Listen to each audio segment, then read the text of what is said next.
Okay, we're live. Hey there. Hey, how's it going?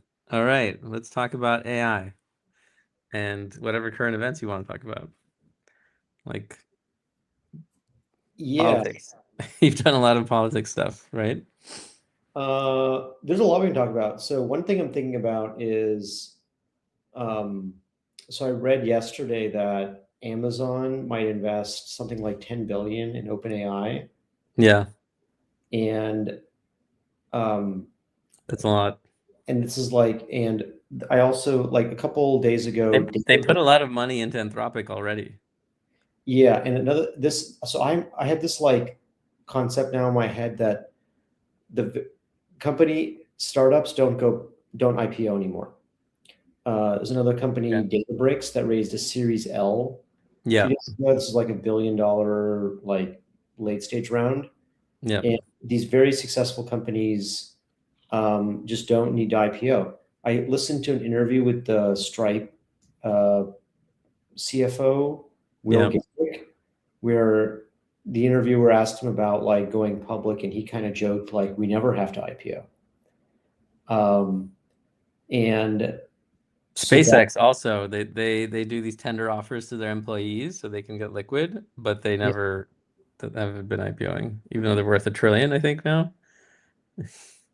yeah, so for for employees, like I know early Stripe employees who still don't have liquidity. Like this They just don't like do tenders for Stripe. They haven't had any liquidation events for Stripe employees. Stripe has given some tender offers to employees, but like it was not the dream. Like when you joined Stripe early, you're like, okay, you'll get X% of this Yep. company, and then when it IPOs, like you will be very wealthy. Yeah, you make millions, tens of millions. Yeah. Yeah. So I think this like um people who are just like want to advance their career in tech, you should drop this idea that like there'll be some, you know, IPO where you will just clearly suddenly have all this liquidity, because this could just go on forever for the most successful startups. Oh, yeah, but the IPO window is opening. Anthropic is trying to IPO next year, and OpenAI might soon follow because of that. I mean, the same thing happened with Lyft. We IPO'd in 2018, and then Uber got in within a year after that.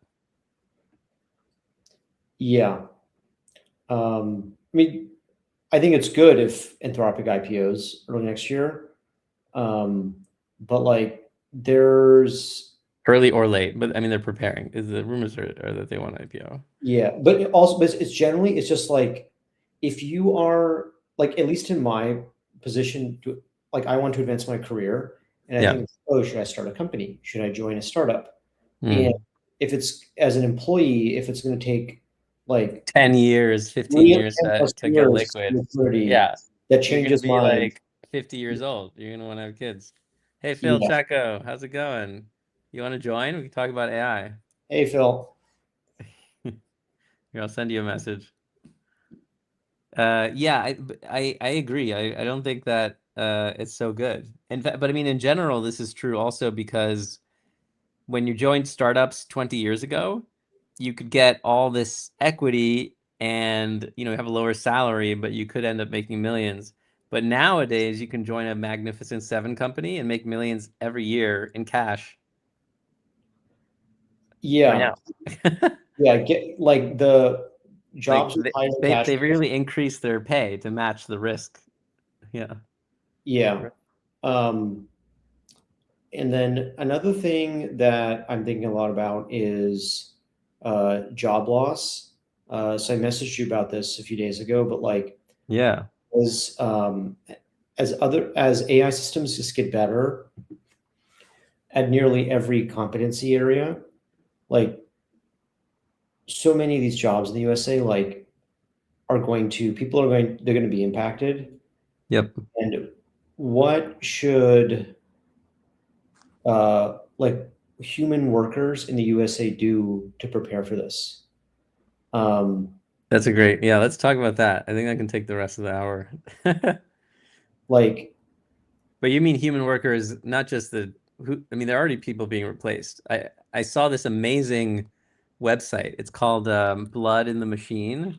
Have you Okay. seen it? It's about copywriters who Okay. lost their jobs already last year. This already happened last year.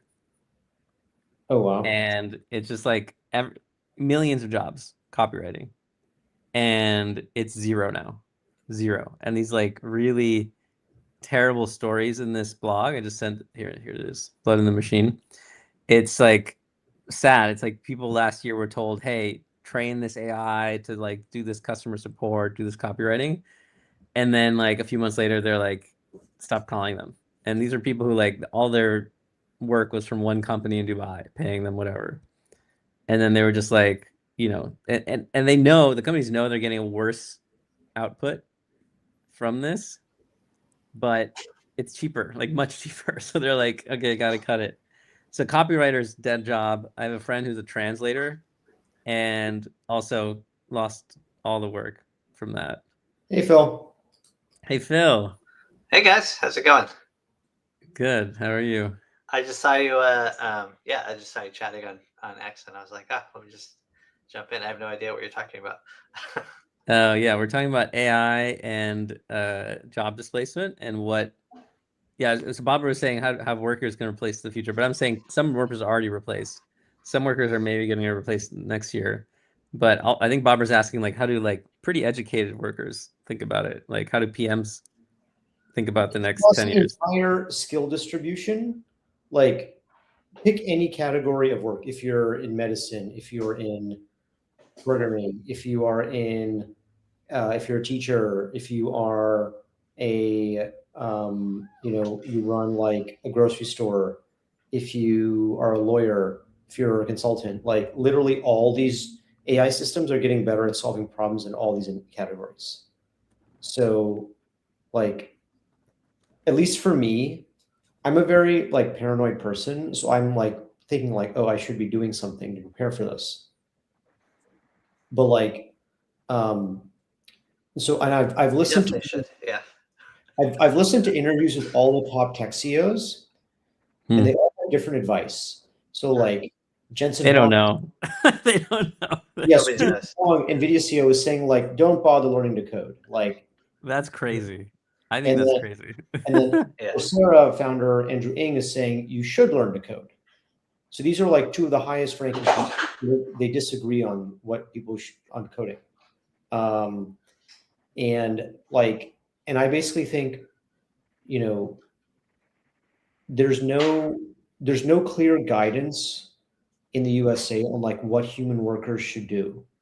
Like there's some important issues where there's very clear guidance, like, oh, you should, try to control for health, try to control your like food and intake and diet and exercise, right? Like the high level, everybody kind of agrees on this.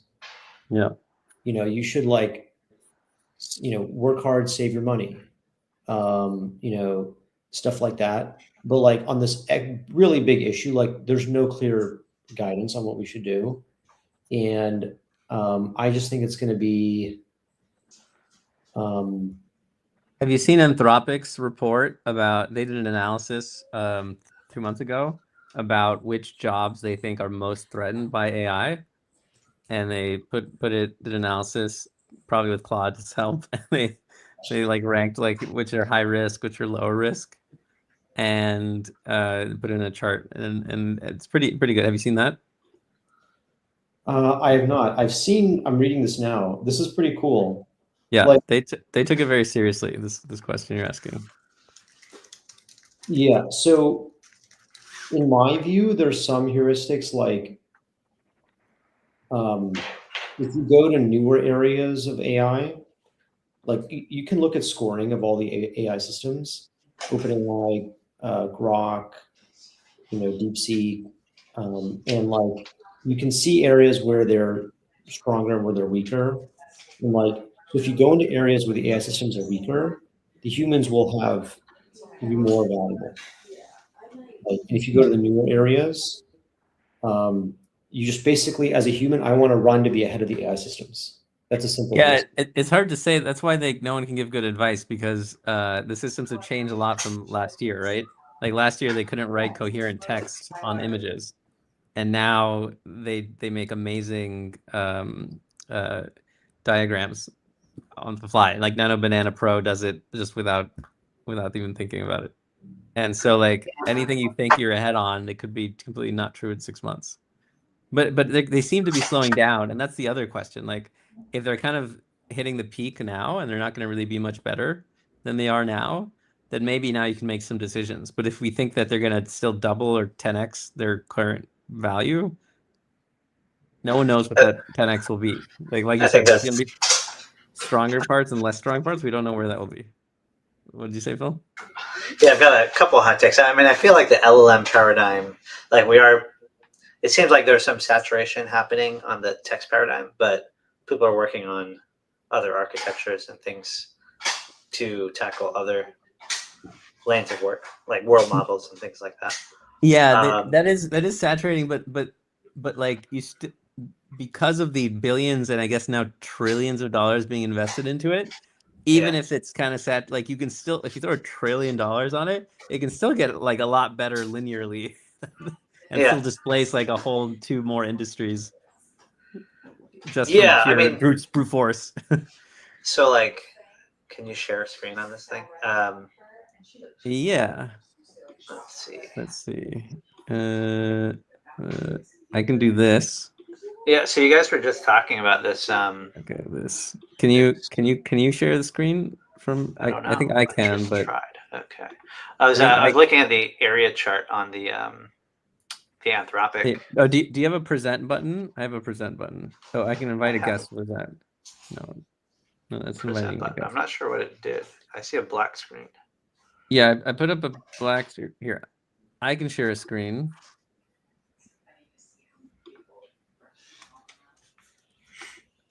Um, but in any case, I'm like looking at this index, and most of the it seems like what people are using at least Claude for mostly is code, which isn't overly surprising. And then after that, it's like copywriting and technical writing. Um,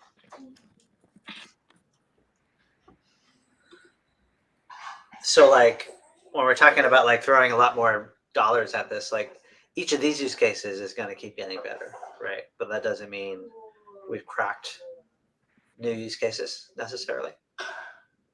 Mm. Well, one use case that really cracked this year is music making. Yeah. That was not true 3 years ago or even last year, really. So people are still innovating, Yeah, fair but enough. along your lines, it is a bit more of a media model, not just a LLM. Yeah. So kind of regardless, I've been thinking about essentially like quality being the new defining factor. Like when it becomes very easy to get a kind of middle of the road, mid tier implementation of anything, which is essentially what AI gives you, then then like where you're spending most of your time is reviewing, refining, iterating, and trying to get quality up. And so like the job of folks at bigger companies or smaller companies moves from just generating new ideas to integrating those ideas. So like reviewing them, thinking about them, debating which approach to take. Um, and yeah, because like the product manager's job now changes from just writing a PRD and talking through design decisions before they've been made to, hey, now we can actually just do the prototypes and compare a couple options. Each of us can play with those options, and then we have to decide on a path. And that's all about, what is like trying to get to the best decision, not just a decision. Yep. Yeah, like another, I agree with your point about just Joe that like the AI systems suddenly get better so fast in different areas that it's hard to predict. It's hard for the human to predict like where there'll be more opportunity, but Not a I human. It's hard for the CEOs of these companies that are building it to predict. That's why you're getting different answers. Like really, no one knows. yeah, but like I do think of some simple heuristics that I can apply. Like whatever, I always want to be um, learning the skill to identify like and use the latest AI capabilities. So like in my, career is like, if I'm doing finance, if I'm doing PM, if I'm doing, I can even write some code. Like I'm always trying to identify, okay, what is the best, AI finance tool? And then I want to be able to use this, and just change my habits. That's like one heuristic. Always be using AI to get better in my career. And then another thing is, like, I just think all these companies will get smaller over time. Like in the future, like every company will be like 1,000x fewer people.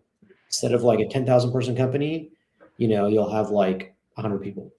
And so there's like a muscle of like, there's like skills of working in small companies. So I just like, I got these early in my career when I was starting in random startups, but most people lose them over time because then you drift to a bigger company.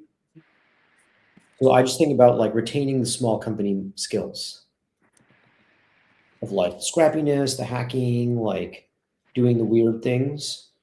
And another thing I think about is like human creativity. Like I think there's going to be just there will always be like opportunities for humans to apply their creativity in very unstructured spaces that will be useful. And like, and then you'll be directing the AI system, hey, do this, do this, do this. So I just think about like cultivating my creativity. And I feel like I was like very creative when I was young and a student because I was always learning new areas. But then I've gone through sequences in tech where I was like, okay, I want to focus on one niche, do this like niche PM work. But like really now I just think about I always need to be like doing creative stuff. Oh yeah? Oh yeah, I agree. So maybe the only job left in the future is going to be creatives.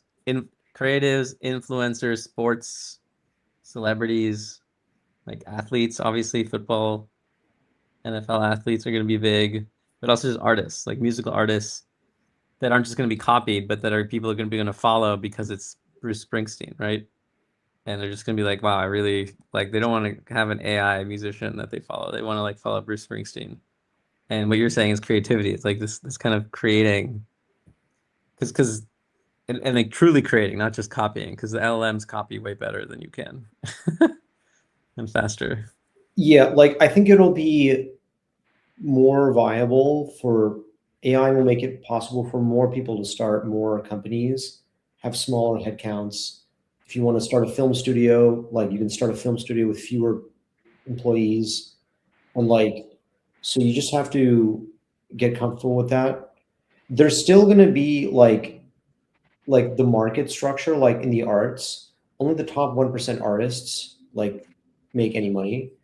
And that heuristic might still be true. So like you could go start a film studio and like you and three people create like professional quality films. But like your films must be in the top 1% to make any money. Like that will still be a constraint. Um, and yeah, I think that's the way the market's going. Like, There's gonna be more people. Oh, Phil, you want to say something? Yeah, I was just going to say, I mean, if you like, winner take all has been sort of a thing for a little while. So it's like there's one company that wins a category, and so the move is usually you make new categories. So it's yeah, just like finding new things for people You to split the do. category. I mean, a category can get finally niched up, right? Yeah. If if it's competitive, not if someone's monopolizing it, takes it over. yeah, like there's yeah, markets have been winner take all for a long time, but like AI will make it easier to start initiatives and creative projects with fewer people, which is positive. Um, it's also like, it's going to scramble a lot of like teams and markets. So like previously, like, if you wanted to launch a new technology product in an area and there were already big companies that had competencies there, like the big company, if they wanted to go in that direction, they would win. With AI, like it kind of lets small players suddenly be very competitive, so that can create new opportunity. Really, that's interesting. Because a lot of people are saying AI kind of entrenches the big players because they already have the distribution, and so they can easily copy with the AI, and then they can distribute faster. And you're kind of seeing that happen. Like Google is able to 3 years late is able to move in so quickly and take so much market share in just a few months. Yeah, I think in part it's because like the top categories are for LLMs are coding. Coding is the top category, and then after that is copywriting. Those are both like sustaining innovations for Google. So like Google is going to really care about both of those. It's sort of a very well defined target for a large company. But in other ways, like ChatGPT is like I'd argue that OpenAI is getting unbundled in different ways. Oh yeah. So like when you see like people having companion chatbots, um, Gamma still has its own niche. Like there are people that are kind of doing other things that have that like rather than going to ChatGPT to do everything, you can create some specialization to be a little bit better at certain categories. But for how long? Like, how much do you think that's sustainable? Like, given that the major LLMs see all your queries and your prompts, like, Yeah, and they literally are building a general intelligence. Like, even if it's not AGI, it still can do quite general things. Like, why can't it copy your presentation maker or your legal? Like, I use ChatGPT for yeah. legal stuff all the time. I'm thinking out loud here a little bit. The Good. This is a Yeah. podcast, so So like what makes like Google really powerful and why it's able to keep up with Microsoft in the enterprise is like I think identity is really important. It's not just about being able to create the thing, the artifact. It's about like where does work happen, where does the conversation happen around the artifact. And so it's really so in enterprise and work in like productivity tools, it's really important to own email. So like Gmail, like Google owning Gmail and Microsoft owning Outlook, like those things being are super important to like maintaining like some stickiness, some network effect around those businesses. So in the enterprise, at least in productivity, like that's where it creates like clear, like there's some stickiness with Google and Microsoft because of that. So if the work artifacts still look like presentations and spreadsheets and documents, then they have an advantage. But in some of these yeah, consumer categories, that may not be the case. So like ChatGPT is more of a consumer play, and yes, so what identity and what community is a lot more amorphous in the consumer world. It could be interest based, it could be based on groups of friends, it could be geographic. So like there's a lot more like reforming and unforming of communities that can happen in the consumer space. Maybe that's why the consumer space is a little bit more dynamic. and the other thing that a lot of Sam Altman and other people have talked about is having whole companies that are like billion-dollar companies that are just run by 1 or 10 people. And we haven't really seen that entirely yet. We've seen some kind of lean companies that grew quickly, but then kind of peter out, like Midjourney. And like why isn't Microsoft feeling more threatened to become unbundled and like being replaced, by just a giant LLM talking to its like you're talking about PowerPoints, and PowerPoints are just because you're talking to between two people. Well, what if you just replace both sides with LLMs? Then they don't even need PowerPoints. What if you start replacing It's the context. departments? It becomes context engineering. It's like, can you get all the context to your AI to make all the decisions? Because Seems like you should be able to do better because like you can yeah, literally take all of your customer data and put it all in the context and boom, get an analysis. Like you can't do that. I mean, you couldn't do that 4 years ago before. yeah, Like I couldn't, like as a Lyft CEO, I couldn't figure out what are all my problems that I'm having that users are complaining about. You just couldn't do it. You yeah. could I like suppose if sample you can it. do all your work remotely, like from a keyboard and laptop, then all that work is effectively digital and should be accessible to an AI. Yeah. Yeah, it's true. Yeah, even if it's Zoom, like Zoom bots are starting to look really realistic. You have Cluey coming in, pretending to be. I don't know. Have you seen the demo where someone's face is like mapped to a woman, and it's just like live Zoom, Oh yeah, completely replaced? Yeah, that's a hack. That's how we get this chat to go viral. We gotta change our change our avatars. get a beauty filter on all of us. Yeah. Yeah, I mean, maybe that is the future. Like everyone is just a VTuber with a beauty filter on top, and we're all just chatting with each other, seeing who gets the most Instagram followers. Yeah. Are you trying to build your Probably social super media fun. presence at all, Bomber? Like a lot of founders are trying to do that now. A16Z actually said they're trying to invest in founders who have big followings on social media, and they're trying to build on that, promote that. Well, I'm actually trying to minimize all social media usage. Yeah.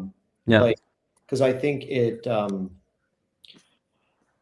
like I used to spend a lot of time on Twitter and like used to make a lot of comments on like tech and politics and culture, and people used to really like my comments. They would say like, "Oh, I like a lot of your tweets."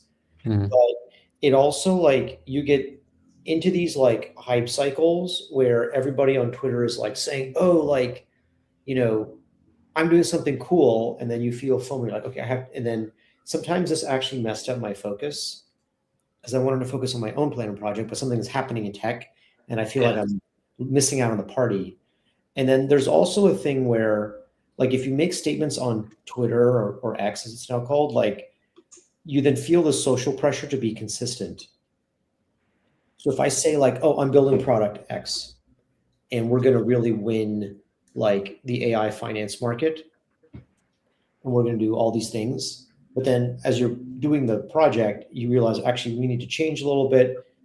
The fact that I made a statement in the past on X, I feel a little bit weird that I will change my plan, and it's a little bit Hmm. embarrassing.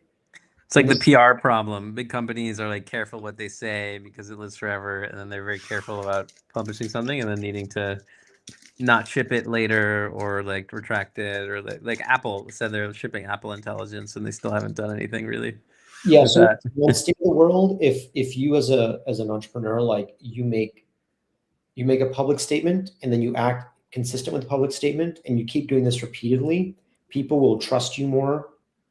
They'll take you seriously more. They'll weight your statements more. Another state of the world, if you make public statements and then you suddenly do a 180-degree change, people will trust you less. They'll, you know, if you say something, they won't take it seriously. So um, that's like, so I felt this when I was making statements on X and then changing my plan. So just over time, I just generally like make fewer statements on X. Hmm. It actually frees me to make more adaptations because the North Star in my career is to be a very successful like startup founder. Yeah. People do make a lot of pivots Yeah. fast, you know, and Right. I so mean, so that's some investors and people are looking for founders that can pivot into the changes of narrative, and because trust, because they're rational in that. Like Sam Lesson wrote in his email that I get every week about how he likes that, say, Blake Scholl is pivoting from building supersonic airplanes to building, taking the jet engine and building gas turbine power plants for AI. And he just was like, "Oh, that pivot is obviously a weird pivot, but it's good. It's got a good story," and he respects that because that's what entrepreneurs do today. Actually, they need to be pivoting into the story because that's where all the wait, money. I didn't know that Blake Scholl wasn't doing the electric jets thing. Yeah, you can look up his look it up. Ah, Send that. Yeah, it's a big pivot, and it kind of makes sense. And it, like him, I think he's only going to do like a few megawatts, yeah. but it's enough money these days to fund the air. They said they're still going to do the airplanes, but hard to do both. But there's money in AI data centers and yeah, powering Yeah. that, as we know, and there's that's not money like in supersonic planes right now. Well, the thing, yeah. So Bernie was like, Bernie Sanders put out a thing yesterday. I don't know if you saw it, where he's calling for a moratorium on AI data centers. So I feel like if you're, the more you're in the social game, the more like everything, like my political comments, like do probably 10 to 100x the engagement that my like tech posts do. So everything kind of like you get sucked into politics really quickly. The more On time you Twitter. spend. Yeah. Yeah. Yeah. We You, can talk about politics too, or politics and AI. It makes us go more viral. what do you guys think about Trump's executive order on? He put this out like a week or so ago. It basically, he wants, his goal is that there's like one federal AI regulatory strategy, not all these ones created by all these states. Um, Here's the post about the supersonic jet engine, by the way.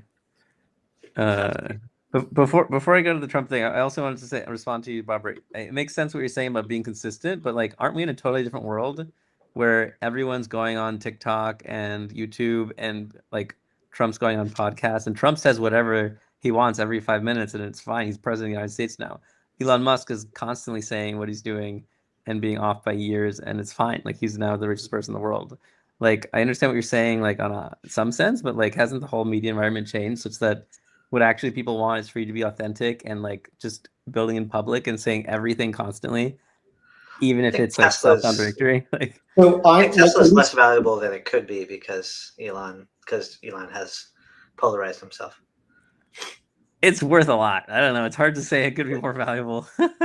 I mean, you can look at the stock chart like from 2025, and it kind of drops like when they're doing Doge, and then it comes back up as he quits Doge. So you can kind of see the effect. I don't think I could make it as valuable as it is.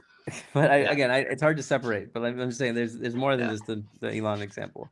Like like we're in just a different world. Like people are on these podcasts saying whatever. Like there was a thinking 20 years ago, like, oh, be careful what you say on the internet, on Facebook, it'll live forever.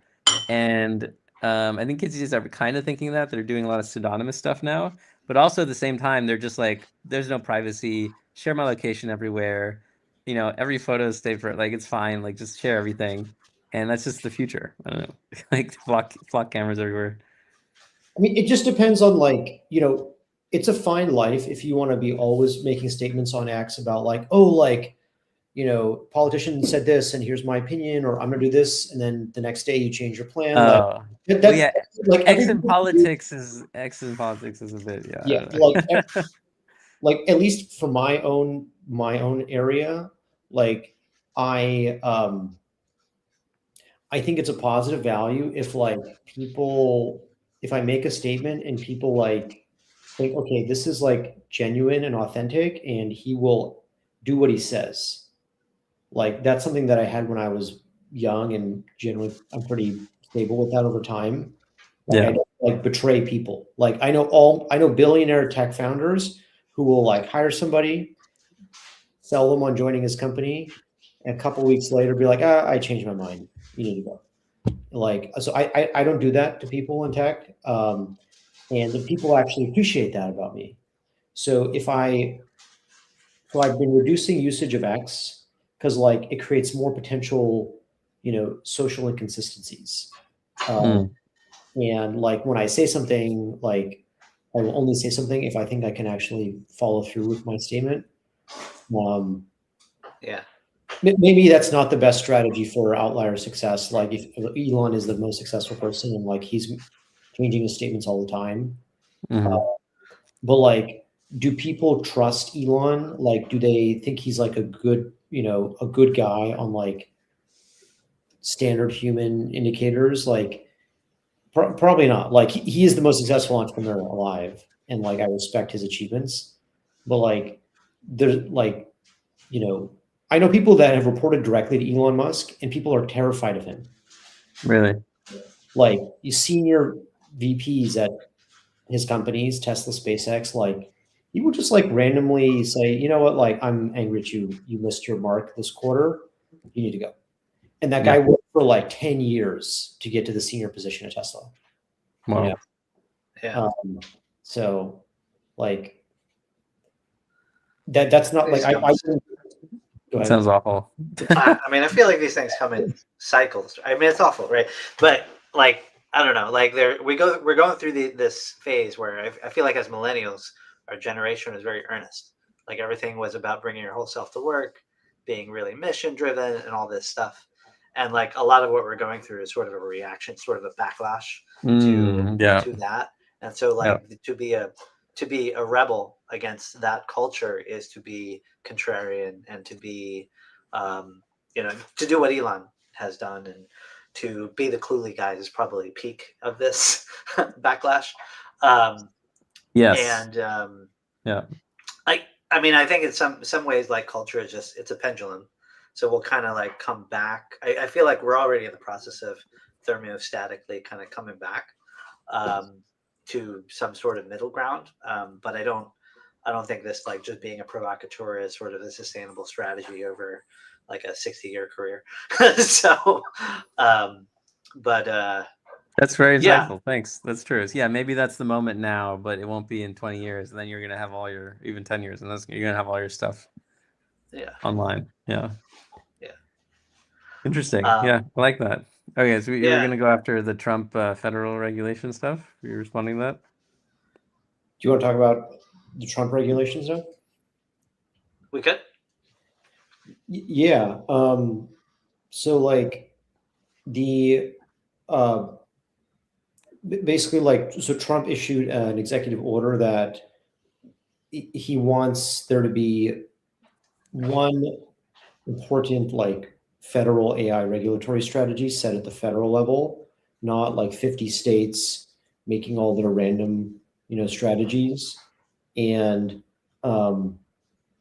so what, like, I'm curious what you guys think about that. And also just like, is, you know, just, is the USA doing the right thing on AI regulation? And Yeah. this, Yeah, I would say, like, I mean, on one face it seems like good to not have to have 50 different rules. That's their justification that they say out loud, but then also they're saying that actually what they want is for California to not regulate it, and like they claim it's going to be too woke, and like by woke they mean like helping everybody equally, like as opposed to just themselves, and making like Grok be a mecha Hitler and whatever. So, And do you guys know what the details of this EO are? Because I mean, we do have a constitution, and theoretically, state laws yeah, the are. 10th Amendment, like it's exactly the whole point of the 10th Amendment. It's Yeah. But like, does the executive order use the power of the executive branch to like withhold funds, or is it like more technical than just you can't regulate California? Like, I mean, because California will pass laws and they will be enforced by California. So I'm kind Yep. of curious And all the what companies that. that are doing anything useful are in California Yeah. in AI. yeah. So the way it works, like, we have like technology policy. Um, it's So like, my answer is I'm not trusting Trump and his people to be doing the right thing for good reasons about this. That's yeah, it. I mean, I think it's better for the USA if there's like one, like, AI In theory, regulation yeah. strategy. In theory, it's better. And like, this is consistent with the Constitution. Like, federal law is supreme over state law. Um, But law is a key word there, not executive order. Yeah, yeah, and yeah, executive is a creation of like legal norm. Like Biden, when Biden was president, he created his own executive order on AI. yeah, Um, and that one um, was pretty bad. If yeah, I that It was was remember, a bad. lot Yeah. of blockers. so bad. So So that's another negative against the federal one. They're so out of touch. Like California is at least closer to it, Yeah. right? They're I gonna think have Newsom reached a good middle ground. He kind of they have more skin in the vetoed the. game. They have like Yeah. more connections. They like on the ground. Like these other states don't know what they're doing. These federal people like, and then so it ends up being like the Democrat California versus the Republican currently federal government. And yeah, I mean it's very clear that they're trying to put more control on something, and it's not good. I mean, Trump has clearly been shown repeatedly to be a bad actor and liar and Epstein guy. So like why would we trust anything he's trying to pull power from? yeah, Because of a principle of federal is over state. Like it's not Yeah. it's politics. It's not like Yeah. It's not Congress passing a law either, so there's a question yeah. there. Yeah, it's It's just Trump personally at that point, like yeah, and then Trump can be paid off. So it's as we've seen. yeah. So, but like, I mean, I do think there's a question on the Democratic side, and I think it's probably important as we kind of move towards the Barbara, you might be muted. Go ahead. But yeah, I think on the Democratic side, I think there isn't a clear single vision like there is right now. It's resisting Trump in different ways, but there isn't, like, I think if you ask Gavin Newsom and you ask Bernie Sanders, you get very different like perspectives on how to frame AI policy. And I think that, like, especially as we go into the 2028 presidential cycle, I think this is going to be a pretty live issue. So right now it's like trying to frame how the left even thinks about AI, I think is a pretty important thing to do right now. Because you could get the light version, which is stop all AI data centers now, or you can get something a little bit more. You could get, more of a Gavin Newsom sort of approach, which is mostly kind of anything goes with like just some sanding some edges so you don't get deep fake porn and things like this. But like, it's sort of a question because unemployment is sort of, I think the big fear is sort of economic, the inequality and unemployment that comes with AI. And if it's just fear that is the overriding emotion, then we're not going to get good policy. So. Yeah, I think there's like, so you can identify like negative impacts of potential impacts of AI, very like put them in categories like, okay, job loss, like mental health problems. Like there's people who are now using ChatGPT, and ChatGPT is instructing them to commit suicide, and then they do commit suicide, and the family then sues OpenAI, being like, hey, you triggered my son to commit suicide. Like this is not acceptable. Like so mental health problems. There's like, child pornography problems. There's also like electricity consumption, like the AI, the hardware GPUs are consuming more electricity than our biggest cities. There's like, so you can just very clearly write down all these issues. And I don't trust the private sector firms to do what is best for our social order. Yeah. So I do think we need like the public sector to make a plan. Yeah. There should be like a participatory sequence where like the politicians are like, they have an open mic, like, hey, voter, citizen, what do you think? Yeah. Yeah. And like, because what happens when Trump just makes an EO himself, it's just him and his cronies, Right. It's not participatory. So then you agree the states should have a say in protecting each of their citizens from the stuff. Well, I want there to be one strategy, but I want participatory process. Right. But we don't, it's too big a country. It's like, that's the whole point of why we have states. Yeah, how do we get there? I mean, it's like I have a question because there's so many different voices on the Democratic side. It like 100 years ago to get to a place like with the mechanical age, it took a couple of world wars to actually settle how we should deal with those technologies. Industrial Revolution, yeah. Yeah, it'd be really cool to not have to have a major conflagration in order to figure out AI. But I don't know exactly how we do that. All right, and a democratic participatory process could do that. Yeah, makes sense.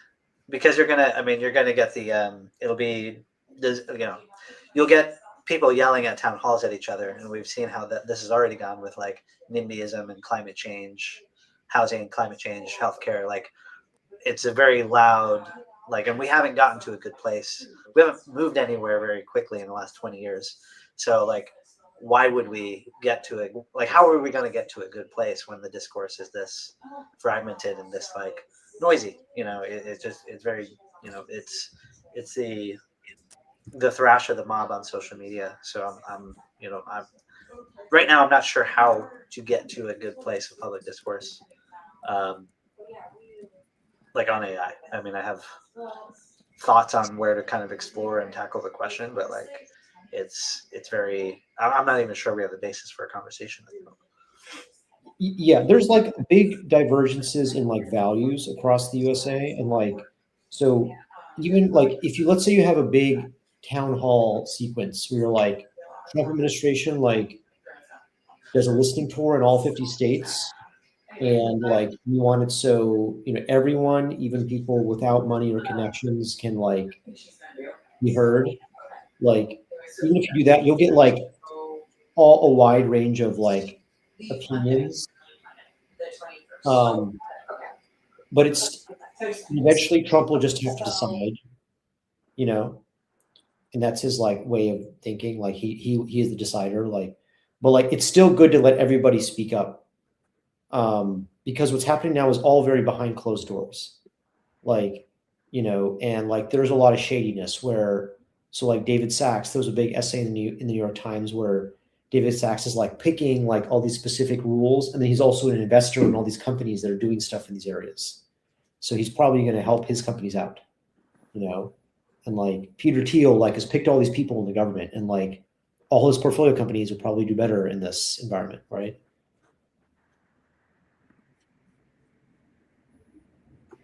Yeah. Yeah. Yeah. I guess. I mean, yeah, it's yeah. I feel like in the recent weeks we've seen the H200, H100. I think was it H200. I think H200 deal, the change in With China. policy. Yeah, with China.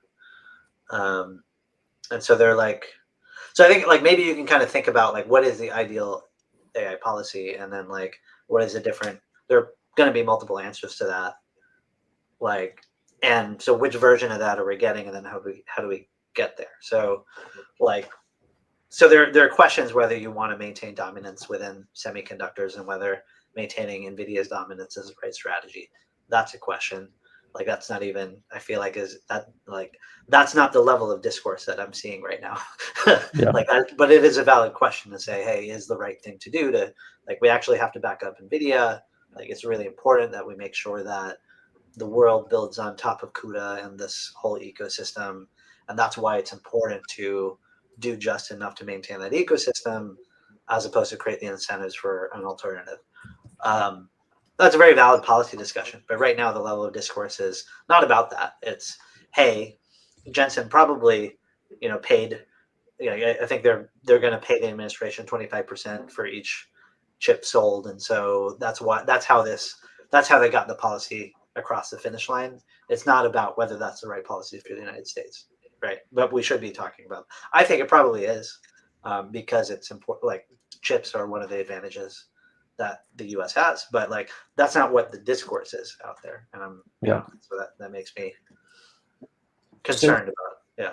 Sometimes Trump says things that I think are actually very smart. And like, so he made a statement a couple weeks ago that like when these AI startups go public, the US government should get like a big stake in them, like 10%. And that should be a strategy for the US government to collect tax from these companies. Because like the biggest tech CEOs, the most wealthy tech CEOs are paying zero tax. And basically like the public sector is collecting almost no tax from like the most successful businesses and individuals in Silicon Valley. So Trump said very clever things like, okay, when OpenAI goes public, US government should get 10% stake. And then we will clearly get tax revenue from this. And like, I support that, and then we should use this tax revenue to like help people who like are getting left behind by this whole trend. You started this conversation by saying you don't see any more companies IPOing, and now you're talking about a 10% IPO tax. But like, we're not going to see anyone IPOing if they have to pay 10% IPO tax. Well, I mean, yeah, if OpenAI never goes public, that's not It's a disincentive to becoming public. If that's the way. I mean, that's the specific. It's good for companies to go public. Like it helps everyone get a piece of it. Yeah, I mean that's a specific thing, impact on whether companies go public. But like, Joe, like, what do you think of the overall the higher level point, which is, hey, how do we does it make sense for the government to take a stake or to nationalize some aspect of AI in order to, like, I don't know what the goal would be. I don't know if Trump I don't know. Like, I mean, it just seems like another way to tax it. Why not just take a percentage of revenue, which is what taxes are? Like, that's more consistent long term. If you get a piece of it, when do you sell it? Like, what's the point of it is to actually have revenues from it. Like, at what point do you sell? They're all loss making though, so it's like you're deepening the losses if you're taxing revenue, right? Yeah, I mean, but it's just happening. Like, it's either happening in that or in the stock price because you took 10% and an extra 10% issued. It's all coming from somewhere. Like if you take it from the stock, it like reduces their ability to borrow or to sell stock to get more cash. Yeah, to offer like one way to maybe frame this, I think I have trouble seeing how we get to a good place at a societal level on AI without some ideas from socialism coming into play. That's right. Uh, Yeah. Like it's yeah, pretty clear it's all going to, if not OpenAI, then like a handful of companies like Google, OpenAI, Anthropic, like yeah, literally trillions of dollars. If any of their plan happens, even half of their plan happens, it's literally trillions of dollars to like a few dozen people. yeah, And yeah, it seems like you'd have to do redistribution of some kind, whether it's UBI or some high taxes or something. And so, yeah, absolutely, there has to be some government involvement in this, and no one's talking about that, I guess. Like, yeah. Well, I let me guess, tell you about maybe two failure modes. I don't know if these help the conversation. So, like, I don't know, 30 years ago, we had globalization, which is a little bit like automation of AI. And, we had NAFTA and we had jobs kind of move overseas. And the result of that has been widening inequality and kind of like the middle class being super angry in Western countries. And we could have this, yeah, populist backlash to it, right? right, So I'd love to not repeat, like politically, I'd love to not repeat that mm, set of events. right, Um, on the right, other hand, yeah, yeah, on the other hand, like 100 years ago, like at the beginning of last century, we had oligarchs and a lot of inequality. And we went through a couple world wars and the New Deal and such. We had labor unions and labor laws and child labor laws and a whole bunch of yeah, things that came out of that. And so we, in the United States, we built the middle class out of all of that. And that came from, hey, actually, we do need labor protections, and we're going to have, like, we're yeah, going to make sure that that the middle class gets a piece of all of this, and that was the mechanism for it. So how does that happen with AI? I guess like what like I'm not sure it's super clear because it's not right now. AI, the an AI model running in a data somewhere is not necessarily complementary to labor. It's sort of it's a replacement in some ways. So it's right now it's super. I don't think anybody has a great answer for how like this could be like how this doesn't just accelerate inequality. But yeah. I think politically we see when that happens, then you get just increasing levels of instability. so um, so I'm for good reason in, in a lot of ways. So like Interesting. Well, one thing they yeah could do is a bit of what China's doing, which is support, somehow they could invest and support in releasing AI models that are open source more, that can run locally and like mhm, subsidize, invest, and what if we do one GPU per child, like give everybody on Earth a GPU that can run an OSS model, like a top of the line OSS model that is almost as good as whatever they're releasing OpenAI. And yeah then now these big data centers sucking up all the power and like all the money in one place aren't going to become monopolies of everything. Like that's one very concrete strategic thing to do potentially that I've been supportive of for a few years. yeah I like it. But like, does that one GPU? I think the question over the long term is if like each of these companies can afford a million GPUs, then you still have a really severe relative disadvantage. So you've got your local machine, but like you're competing against a large company that has just many orders of magnitude more compute. Yeah, And how do you normalize that? Like yeah, you yeah. know, Maybe that's too specific a counter that might not work, versus just yeah, taxing them. I don't know, or confiscating the company or something. yeah. Yeah. So I feel like UBI didn't work. Like I changed my opinion on UBI or like watching the pandemic stimulus checks go out because before that, like it seemed like UBI made a ton of sense. Like, oh, like we'll do this by just giving everyone a chunk of the profits. But People didn't spend it very well, and a lot of it went to crypto. or yeah, or I mean, it just created inflation. Like basically, it turned Yeah, into and inflation inflation. Yeah, eventually. that's right. Yeah.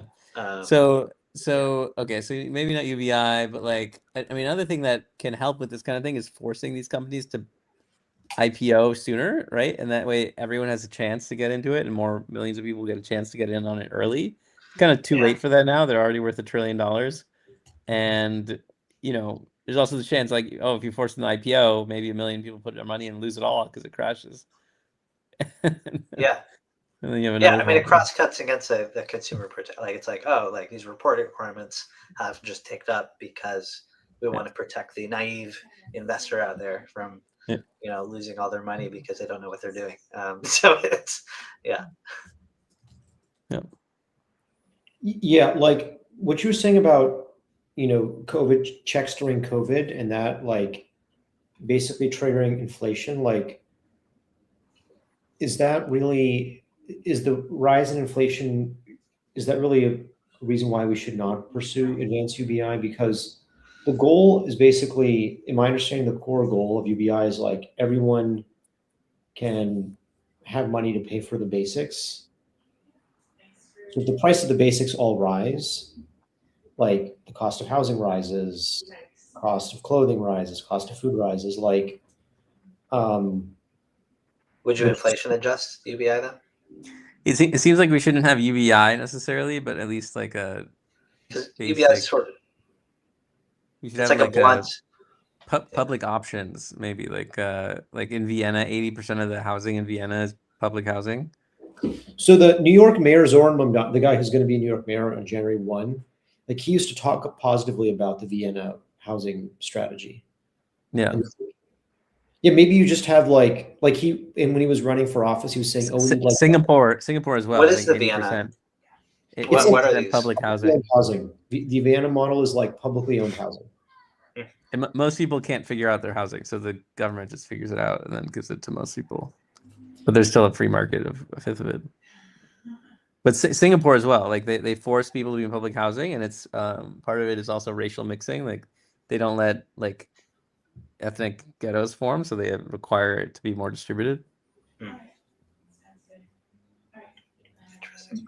Yeah, like the so Mamdani, like when he takes office on January 1, like he's been saying that he wants to impose more rent control in New York. He wants to create government owned grocery stores. Um, and it 6 might of them. be, Yeah. like he wants free busing, like where there's just no fare. Yeah. It might be good, like public policy experiment to let him do this and just see if it's like effective. How does it? Because like in theory, it sounds Yeah. like it's going to work, but like what will actually happen? I think Yeah. you have an interesting contrast with like Mamdani in New York and Lurie in SF, like very different Yeah, approaches to that's true. governance. That's true. Yeah. New I think York both is are getting more popular. socialist. SF's getting more capitalist. It's so funny. Yeah. I mean, they're also coming from different places. I think SF and New York are different cities, but They're yeah, I centering. mean, yeah, I Right. think like Lurie is. I feel like I'm not sure what the polling is, but his approval ratings are pretty high. I think like 60-70% or something. But more quiet. He's not in the news all the time. He's on Which is social sort of media a lot. yeah, but he's not nationalizing his Yeah, politics. Like he's not in that's there right. talking about national politics. Yeah. Well, yeah. I think the Republicans are partly nationalizing Mamdani, partly Yeah, racial, right? They were like, "Oh, look at this terrorist getting mayor of New York. Like, this is the future of every city if you don't elect Trump or something." yeah, yeah. Um, I think what'll be really interesting with Mamdani is like he's going in with a lot of political goodwill, and he has a lot of like YIMBY abundance types on his transition team. So he's sort of like integrating some of these folks. So it'll be interesting to see like just policy wise where they wind up. So whether this is like whether you get the more DSA version of these policies, which are going to be a little bit more extreme, like the rent control is forever, and Well, or like he's already yeah, moderating. Like he dropped the grocery store idea.